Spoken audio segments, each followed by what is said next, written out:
दोस्तों, middle east के अंदर अमेरिका की हालत दिन ब दिन बिगड़ती जा रही है। अमेरिका जो सालों साल से मिडिल ईस्ट में राज कर रहा था, अमेरिका की हालत बद से बदतर हो गई है। लगातार सीरिया और इराक के अंदर अमेरिका के सैन्य ठिकानों पर मिसाइल, ड्रोन और रॉकेट अटैक हो रहे हैं, जिसकी वजह से अमेरिका के सैनिक बहुत ज्यादा परेशान हो चुके हैं। खबर आ रही है कि पेंटागन अब बहुत जल्द अपने सैनिकों को सीरिया से वापस बुलाने वाला है।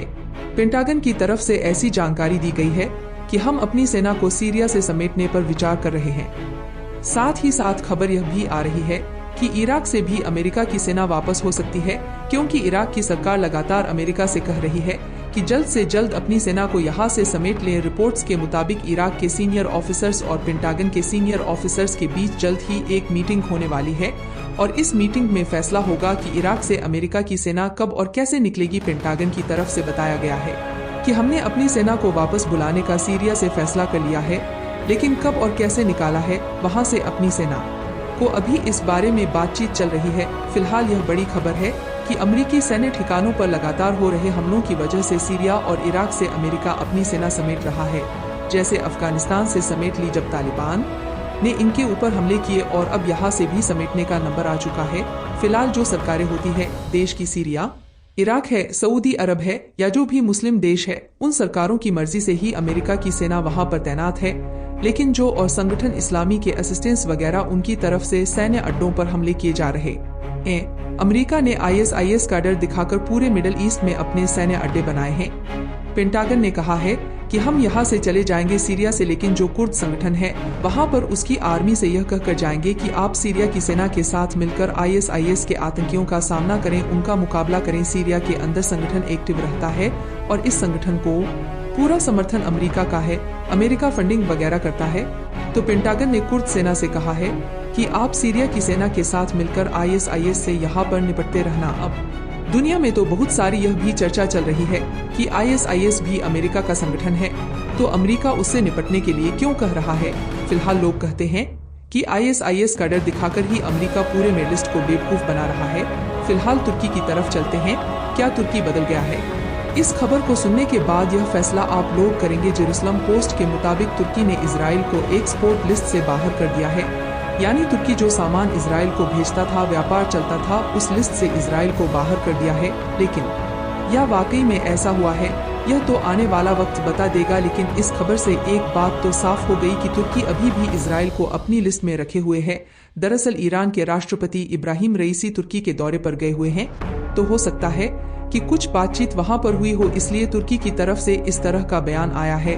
वैसे दुनिया भर के अंदर इस्लामिक देशों की थू-थू हो रही है, तो कर रहे हैं। आइए तुर्की की यह खबर आपको बता देते हैं। खबर आपको कल दे चुका हूँ कि स्वीडन जो है वह नाटो का सदस्य बन चुका है, तो तुर्की को नाटो में शामिल करने के लिए राजी हो गया है।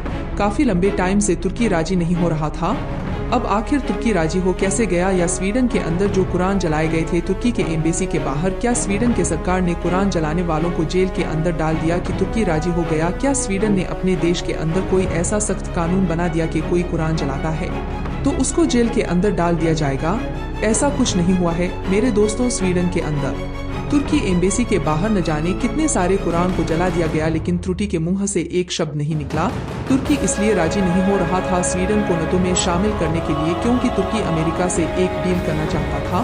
F-16 लड़ाकू विमान तुर्की खरीदना चाहता था, लेकिन अमेरिका उसको नहीं दे रहा था। इसीलिए तुर्की स्वीडन को नाटो का सदस्य नहीं बनने दे रहा था। अमेरिका चाह रहा था कि नाटो बन जाए, जितने भी देश में शामिल होते हैं। जब तक एक देश की मंजूरी किसी देश को शामिल करने के लिए नहीं हो जाती है, तब तक कोई भी देश नाटो का सदस्य नहीं बनता है। फिलहाल अमेरिका तुर्की के बीच एक डील हुई। तुर्की जो चाह रहा था अमेरिका ने वह तुर्की को दे दिया। F-16 लड़ाकू विमान की डील तुर्की और अमेरिका के बीच हुई है। $50 बिलियन की डील है, जिसके मुताबिक अमेरिका तुर्की को F-16 विमान देगा। अमेरिका तुर्की से जब इस डील के लिए राजी हुआ, यह डील पक्की हो गई, तो तुर्की भी फौरन मान गया और तुर्की ने स्वीडन को नाटो की सदस्यता दे दी। काफी सारे लोग इस बहन में थे कि स्वीडन के अंदर कुरान जलाए जा रहे हैं, तुर्की एम्बेसी के बाहर जलाए जा रहे हैं। इस वजह से तुर्की स्वीडन को नाटो का सदस्य नहीं बनने दे रहा है। लेकिन सबसे बड़ा रीजन यह था कि अमेरिका तुर्की के साथ डील नहीं कर रहा था। 16 विमान की अमेरिका ने जैसे ही तुर्की से डील की, तुर्की ने कहा कि आज वही स्वीडन नाटो में आपका स्वागत है। वहीं खबर आ रही है कि कुवैत ने भी अपने तेल टैंकरों को टेम्परेरी रूप से लाल सागर से रोक लिया है। ईरान के विदेश मंत्री का बयान आया है। उन्होंने कहा कि भाई देखिए, इजराइल जो इतना कूद रहा है, नेतन्याहू जो बड़ी बड़ी धमकियां देता है सबको, अमेरिका के साथ के बिना नेतन्याहू 10 मिनट भी नहीं टिक पाएगा।